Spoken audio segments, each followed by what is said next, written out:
Well, we are loaded up and headed out to the Farm and Some Bit Show. It is Sunday morning, August 31st. Got about an hour and 45-minute ride ahead of us. We should be there by about 9:30 this morning. So we'll check in with you guys when we get there. We've got the 4620 and the 4020. We've been to this event the past couple years, few years anyway. Andrew, he missed it last year. He was sick.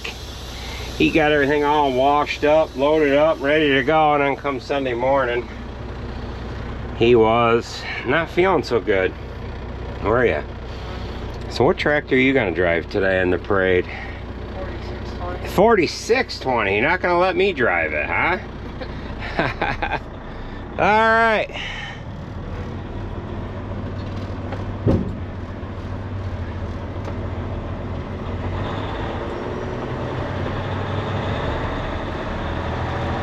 It'll be a beautiful day today. It's gonna be about 75, 80 degrees. Got some sunshine. Should be good. Should be a good time.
Well, we have just got on the big road, and it is rougher than hell. Pavement's in rough shape here, but it is what it is. So we should be there in about an hour.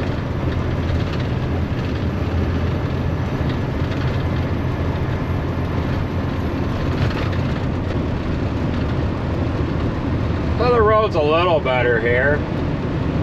We ended up doing a little bit of work to this trailer here a couple days ago. Back when we trucked the 9620 up the docks, we went to hook onto this trailer and the brakes were locked up. Just from it sitting, coming out of the winter time, salty roads and what have you, and a couple of the brakes were seized up. You get that from time to time. Usually you can rock the trailer back and forth, whack on the wheels with a sledgehammer to get the brakes to release. However, the back left wheel would not release. So Jared took the wheels off. They pounded on the brake drum to see if they could get the shoes to release from the drum, and that didn't happen. And they had whacked on it so much they ended up cracking the drum. So we had to cut the drum, the brake drum, to get it off the trailer. So we pulled the shoes off and we're like, well, no sense in putting a new drum back on. We've got to take this all back apart anyway. So we put the wheels back on it and trucked that tractor. That was only a couple miles anyways from where it was up the docks. And then the trailer, we kind of used it here, used it there with just real light loads. with no brake drum on that back left wheel. Then we got looking at it, and it had on the brake canister for the right wheel on that back axle, the fitting was broke right out of the canister, rusted. So the back axle was non-functional as far as brakes went.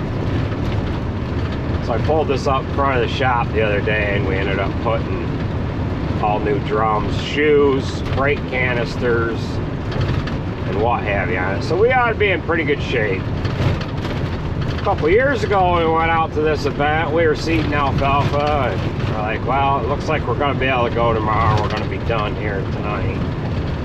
Hooked onto the trailer quickly. Went to load the tractors. Got the tractors just about chained down. Went to pull the trailer ahead, and there was a flat spot. I don't know, was it 2 of the tires or 4 of the tires? 2 of the tires on the back, right? On the very back. So we got looking at a couple other tires, and they were bad too. So we had, I think we changed out 4 tires. At least 2.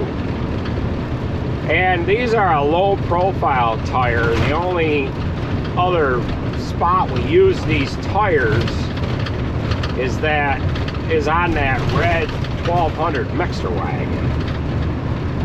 So we ended up, we didn't have a matching. I think we might have had 1, or maybe we had 2 and lacked 2 or something. So we had to pull the mixer wagon in. We weren't using that one at the time.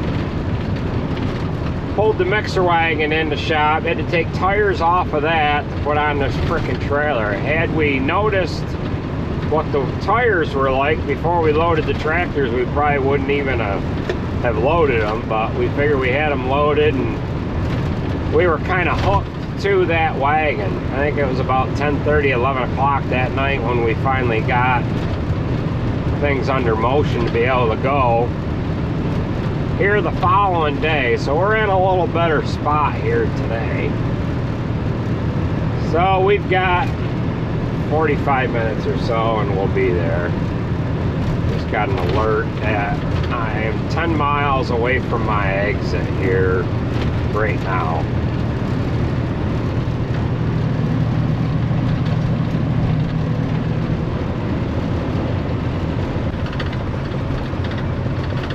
Oh, it looks like they are,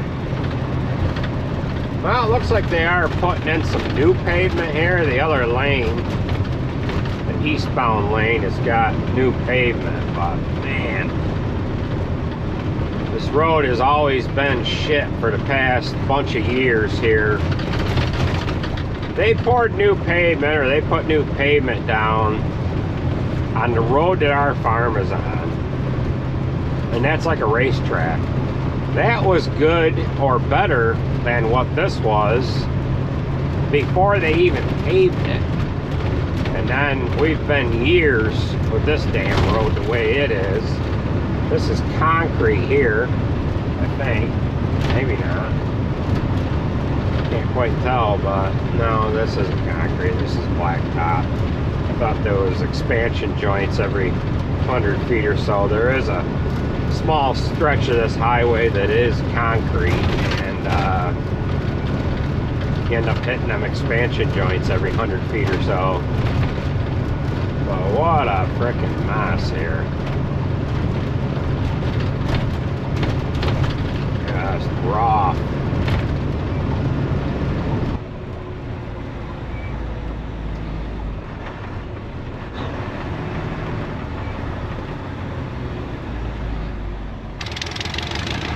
Well, we are unloading here now. Everything's unchained. Andrew will drive the first one off.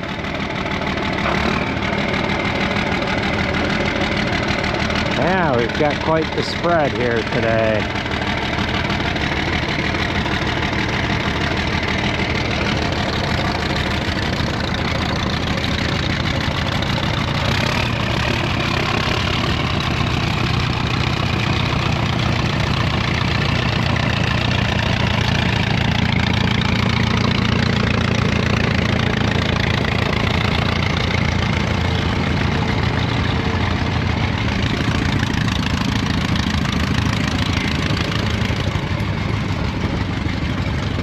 are you guys today?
Each and every one of these rows of tractors here at this Farm and Summit show, I decided to bring my drone along this year. I thought that would give a little better perspective on how this show is all laid out. Now, we are out in Caledonia, New York,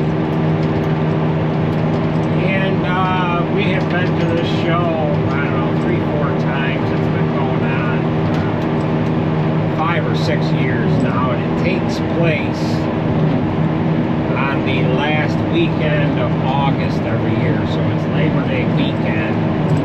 So Tom has the Farm and Summit show. Some bitch stands for some unique machinery brought in to commemorate history, and it's a benefit that he puts on to raise money for Alzheimer's. I believe it was his mother-in-law that lost her life to it, and it's just something that he's gotten in behind as far as raising money for it for half a dozen years here at any rate. But you can see up in front of us that white building with the flag in the doorway. That's where they had served the food and had all kinds of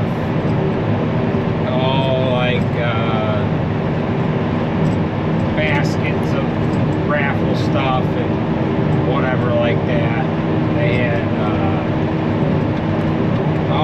little spot where they're selling beer. He's got his own bitch brew, I think it's called, or something like that. And what have you. Now we're coming down through this John Deere row of tractors.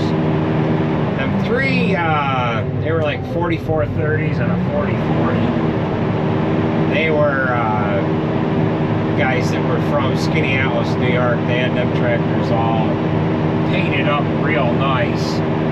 And there was a decal that I seen on one of the tractors that said Bobbitt Implement.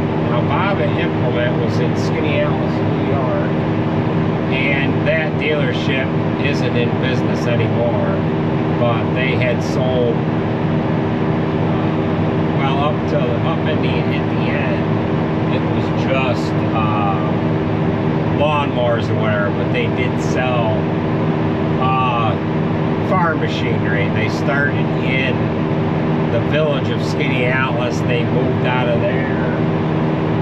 Oh, it was probably the late 70s. They built a new store just outside of town in Skinny Atlas. So the gentleman that had them three real nice 4430s and 4040s, he had them painted up like, they looked like brand new.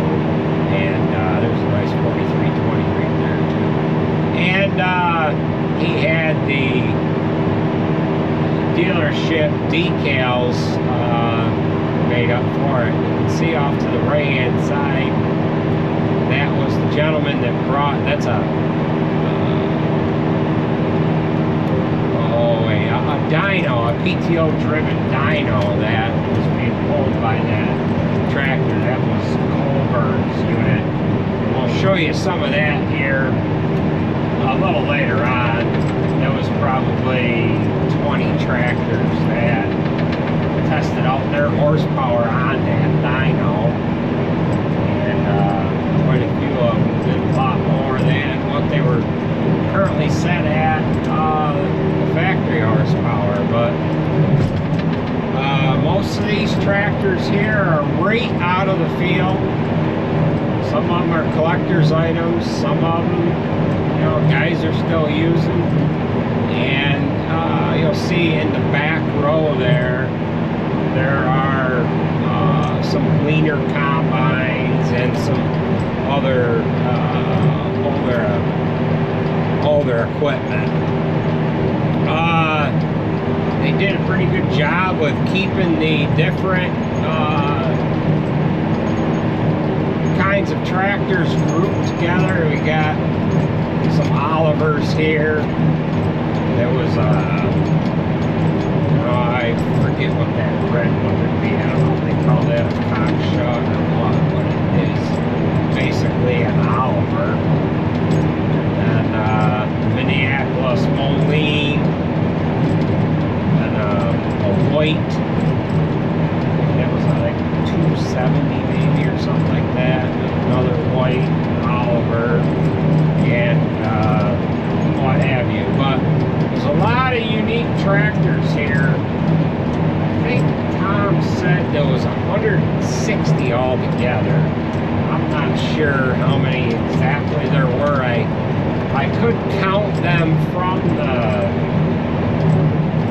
the drone view here, but I didn't bother doing that. You can kind of hear the chopper in the background, and probably by the time you guys see this video, we'll be trying to chop some corn, but we're chopping fourth cut hay here right now, and we should be done with it here late tomorrow afternoon. It is, well, ironically enough, it is September 11th when I'm doing this voiceover here, and I'm a couple weeks behind actual current events as far as this was filmed on the 31st of August, and now we are,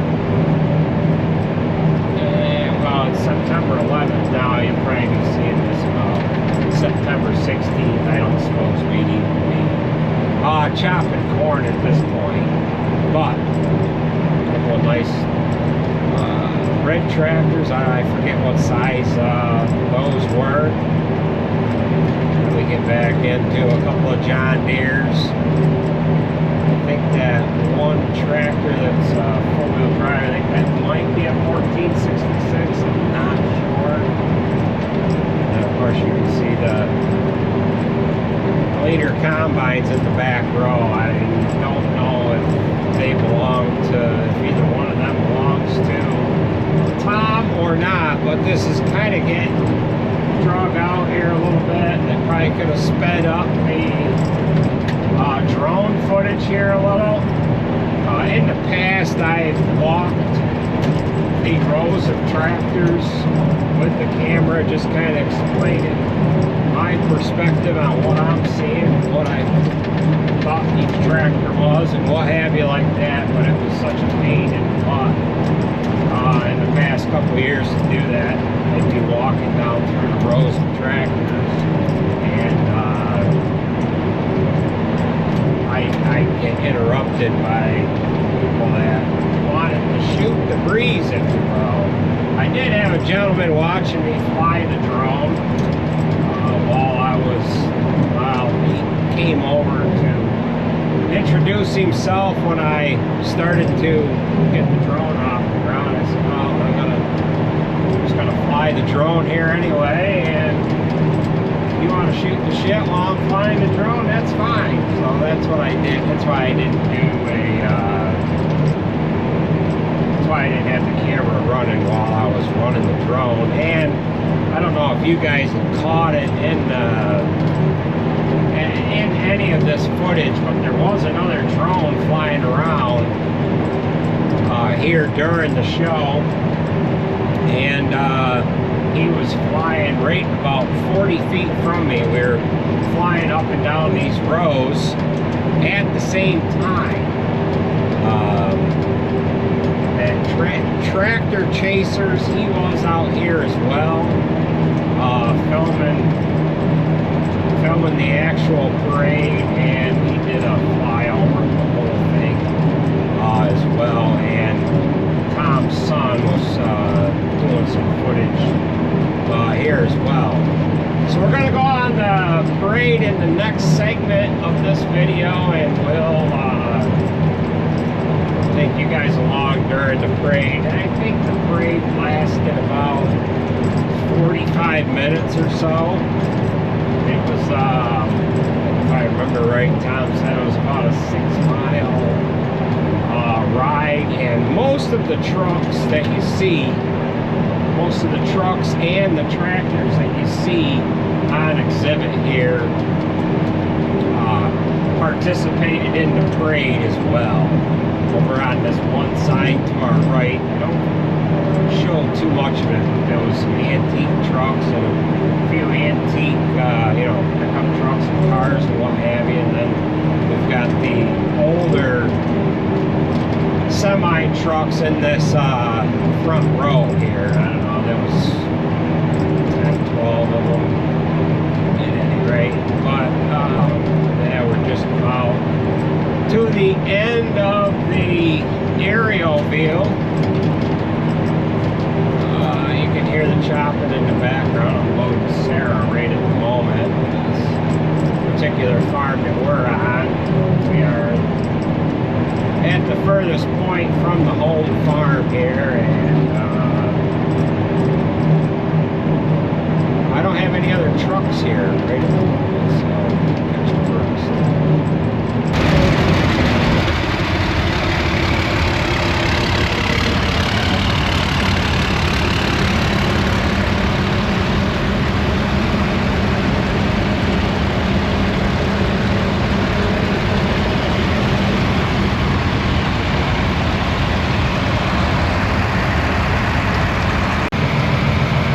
We gotta let these whites go ahead of us in case we need to get pulled back. Beautiful Oliver. A few of them. Here's a shot I like that they have. We don't want to break up these guys at all. They're kind of in the same family of tractors here. Still green. Yeah, we gotta wait till the Olivers get through. The other green and yellow. Yeah.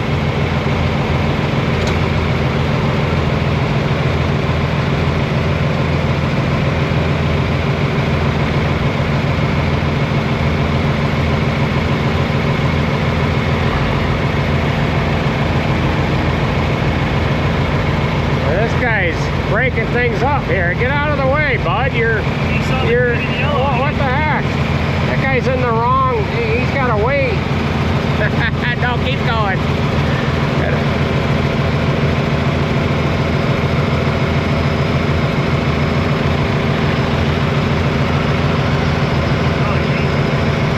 Then we got the couple of the red ones. Let him go. I'm sure you're going to have to pull that heavy wagon back.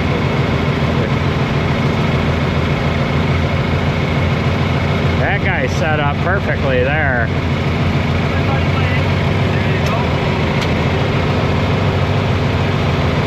Again, we gotta let these tractors go ahead of us because we don't know if we're gonna make it. I forgot to grab a chain. But Trust me, they're red tractors. They carry their own chains with them. So if you hear somebody talking in the background, it's Mike Price. Mike P7810, if you guys don't know who he is. Check him out here. Most of them don't. We'll pick you up, go ahead. Look, there's an old 68.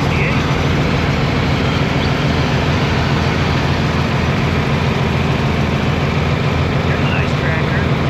And you don't see too many of them.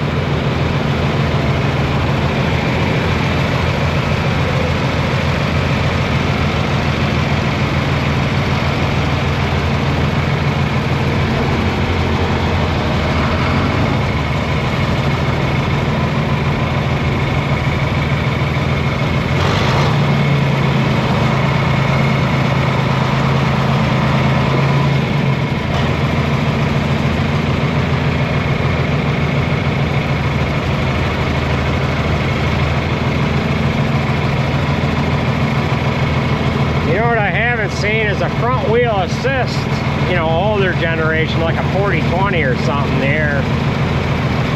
Yeah, 4320, 45, 6.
we made it back anyways.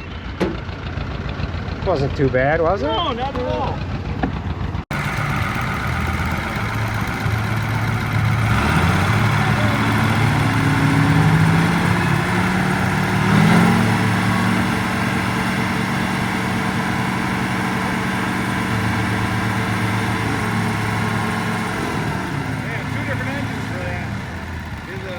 Or the 208, 147 horsepower.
He came last year. I don't know if he came out here today or not. No, you don't know.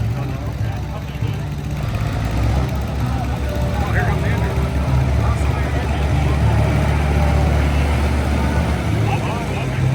This is a good looking tractor. What was the number on that last one? Which one? The 8450? 185.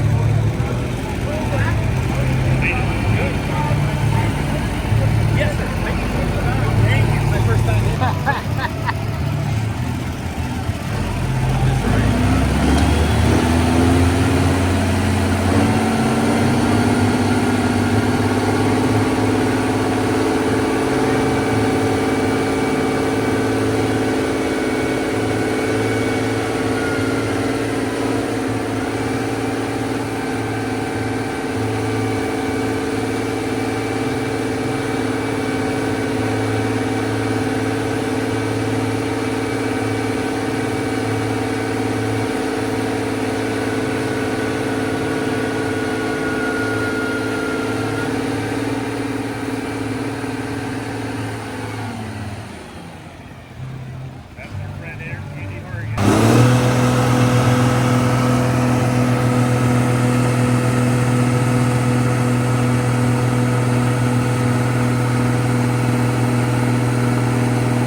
1970. No kidding.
Excellent time here, excellent weather.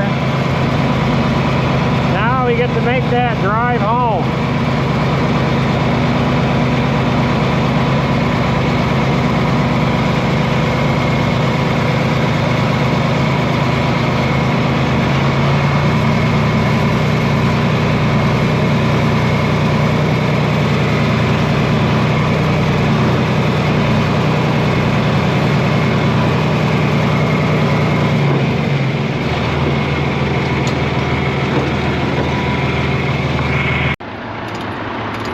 Well, we made it home. I'm gonna get these unloaded. Get this trailer unhooked, and we need to get this road tractor back on a manure trailer so that Alex can haul manure tomorrow. So that's gonna do it for this video. I want to thank everybody for watching, and we will catch you in the next video.